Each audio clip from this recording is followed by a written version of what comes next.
खबर रीवा से। कोरोना के साए में मध्य प्रदेश में 1.5 साल बाद 6वीं से 8वीं तक की क्लासें बुधवार से शुरू कर दी गई। 50% क्षमता के साथ कोरोना गाइडलाइन का पालन करते हुए स्कूल खोलने के निर्देश दिए गए हैं। रीवा में भी 6वीं से 8वीं तक के छात्र कोरोना गाइडलाइन का पालन करते हुए स्कूल पहुंचे और अपनी पढ़ाई को लेकर उत्साहित दिखे, क्योंकि ऑनलाइन पढ़ाई में ज्यादातर बच्चों को काफी दिक्कत का सामना करना पड़ रहा था।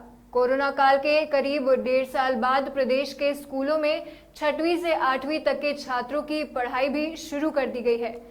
बुधवार से 50% क्षमता के साथ कोरोना गाइडलाइन का पालन करते हुए स्कूल खोलने के निर्देश दिए गए हैं। शिक्षकों के लिए कोरोना का टीका अनिवार्य किया गया है। स्कूलों में सुरक्षित शारीरिक दूरी का पालन अनिवार्य होगा। बच्चों को मास्क पहनकर आना होगा। साथ ही स्कूल में हाथ सैनिटाइज की भी व्यवस्था की जाएगी। मुख्य द्वार पर थर्मल स्क्रीनिंग भी की जाएगी। इसके अलावा अभिभावकों के सहमति पत्र के आधार पर ही बच्चों को प्रवेश दिया जाएगा। मध्य प्रदेश में कोरोना संक्रमण के चलते बीते 1.5 साल से पहले से लेकर कक्षा 8वीं तक के स्कूल बंद चल रहे थे।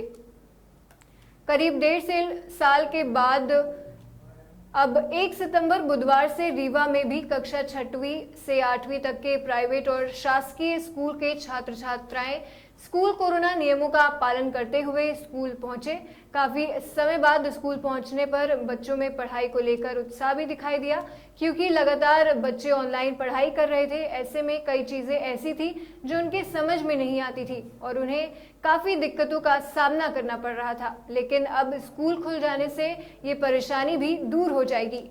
बीते साल मार्च में लॉकडाउन के बाद से लगातार स्कूल बंद है। ऑनलाइन कक्षाओं का संचालक लगातार जारी है। स्कूलों के खुलने के बाद भी ऑनलाइन कक्षाओं का संचालन लगातार जारी रहेगा।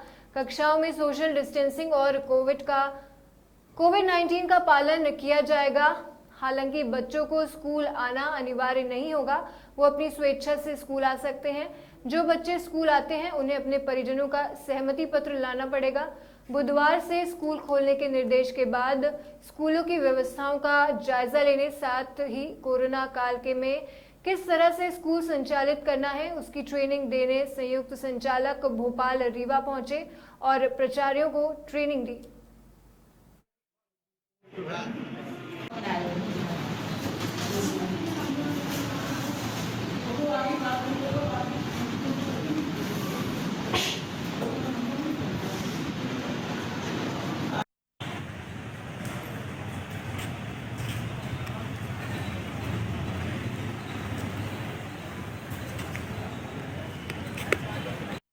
शहर पांडे।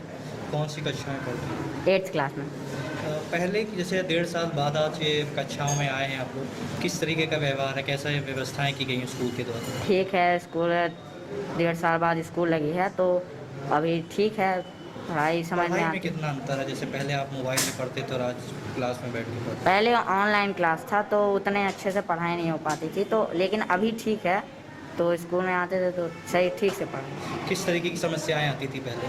पहले क्वेश्चन समझ में नहीं आते थे और कोई डाउट बहुत सारे रहते थे, तो अब ठीक है, पहले नहीं हो पाता था। प्रचार मैडम वगैरह सब आ रहे हैं, शिक्षक वगैरह? हाँ हाँ। क्या क्या क्या स्कूल का क्या नाम है आपका? स्कूल का नाम मार्तंड वन एक्सीलेंस। हो गया, बच्चे आते हैं, मतलब अच्छी पढ़ाई होती है, ये अच्छा स्कूल है।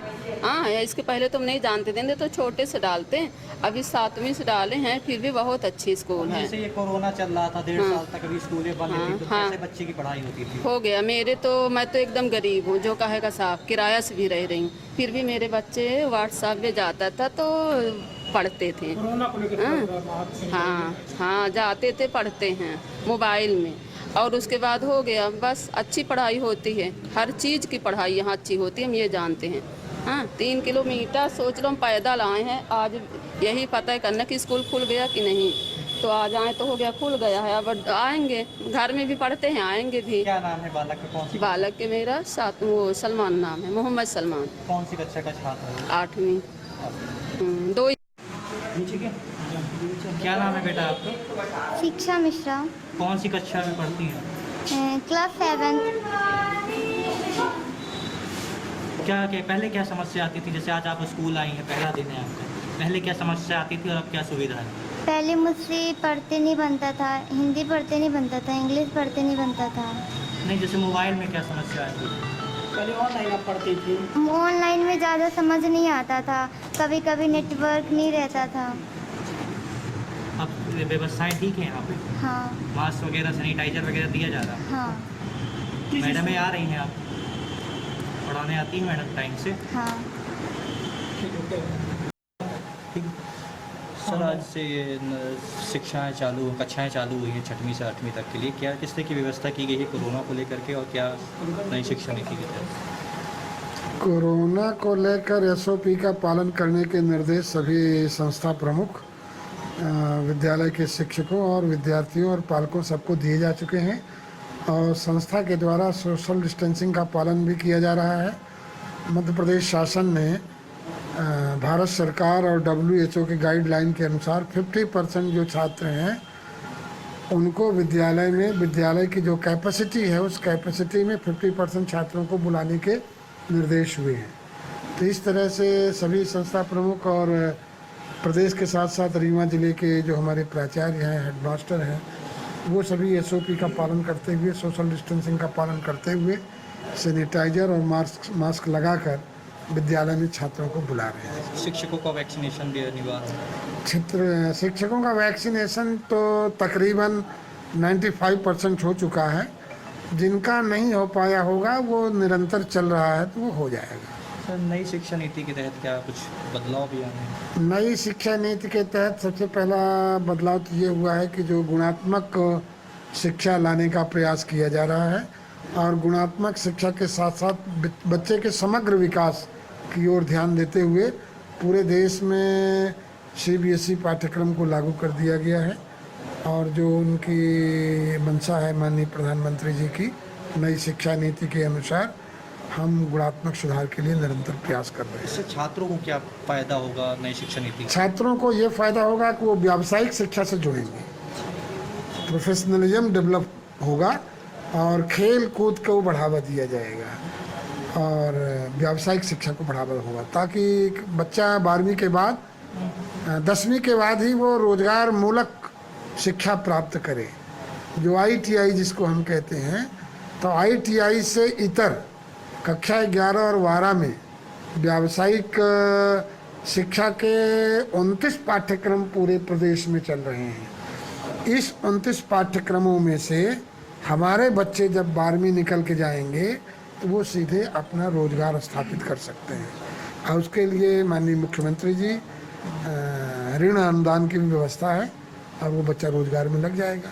बच्चे वही जाएंगे हायर एजुकेशन में जो ज़्यादा टैलेंटेड बच्चे होंगे, या जिनका ये होगा कि हमको उच्च शिक्षा के लिए जाना है, वो जा सकते हैं। जिनको रोजगार मूलक शिक्षा में आना है वो व्यावसायिक शिक्षा में आ जाए।